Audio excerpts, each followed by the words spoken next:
A horrific scene this morning inside a Bensonhurst home in the 6-2 precinct. What is happening now from the federal government is truly chaos.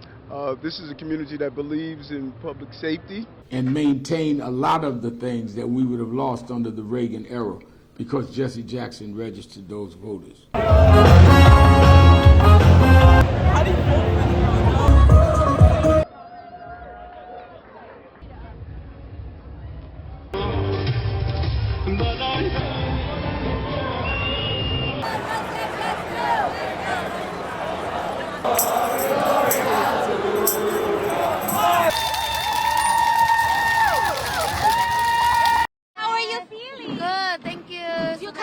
For the celebration? Yes. It's a celebration of the Lunar New Year. Very glad to find out that everybody is celebrating Chinese New Year now, that I'm very proud of.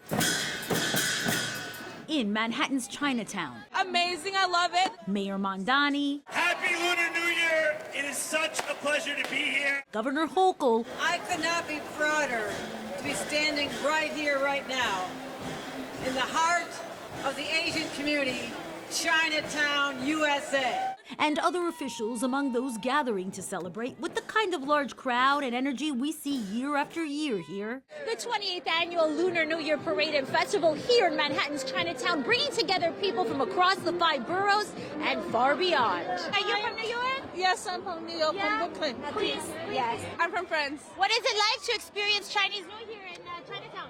We're so happy to be here. We are from Paraguay. What is it like to experience Chinese New Year? It's so crazy, so amazing, so beautiful, so many colors. With much red, much music, and many smiles all around, it's a day to embrace and share tradition and culture. So, like traditional, like culture, like I was growing up in China, and yeah, they was here. You want your children to have the tradition that you had, right? Yes, I wish, yes. While welcoming in another year.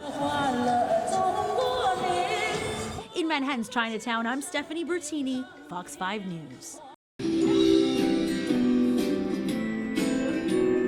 This is not your typical sports story, yet one that started over a half-century ago. Thurman Munson, all these years since his passing, is still making an impact here in New York. What do you think about that? I think it's a tribute to him, and it's an honor of his family to keep the legacy alive. As Mets World Series champion pitcher Bobby Ojeda walks the halls of the Esther Askenaz Central Park Learning Center and Walter and Evelyn Redfield Center to visit programs under AHRC New York City, an organization serving people with intellectual and developmental disabilities, he reflects on hearing stories about the late Thurman Munson's support of this organization and the New York people it serves. Welcome to Central Park Early Learning Center. This is one of a half a dozen schools that AHRC has throughout the 5 boroughs. I never met the guy. He was older than me.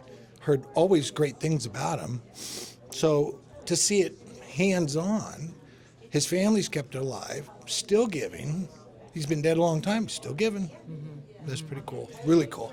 On March 12th, Ojeda will receive the Thurman Munson Award at the 46th annual gala that benefits the AHRC New York City Foundation. I'm thankful, appreciative. But then, when they said, come here and see where the money goes, and then you talk to the people, you're like, beautiful.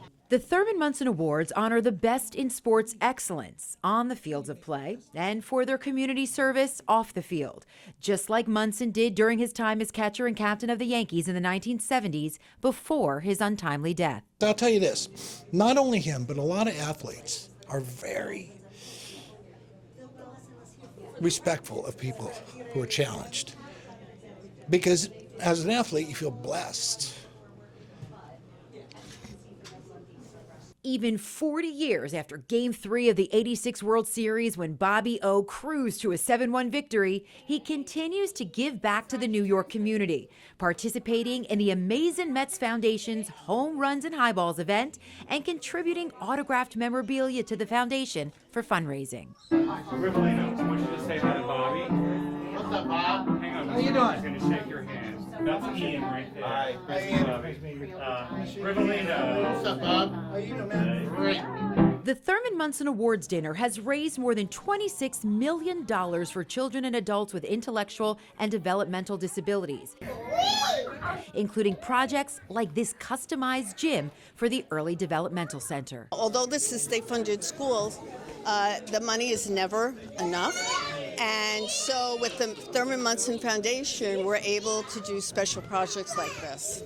The money raised really goes to schools and the organization, to different departments, to be able to do the best they can with children and adults with disabilities. The fact that people care enough to keep doing this, keep the foundation alive, and you see the result.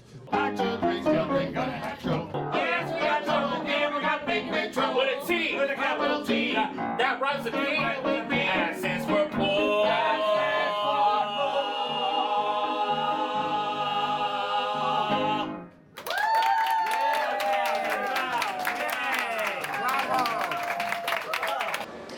Yeah, Bianca, that's right. This fire reignited a little while ago, and firefighters are working to put the flames out. You can see the smoke behind me a bit as they are trying to put these hot spots out. But this happened after a massive 5-alarm fire ripped through the apartment building behind me in the Bronx early this morning. Now, 7 people were injured, including 5 firefighters. No one seriously, though, according to fire officials.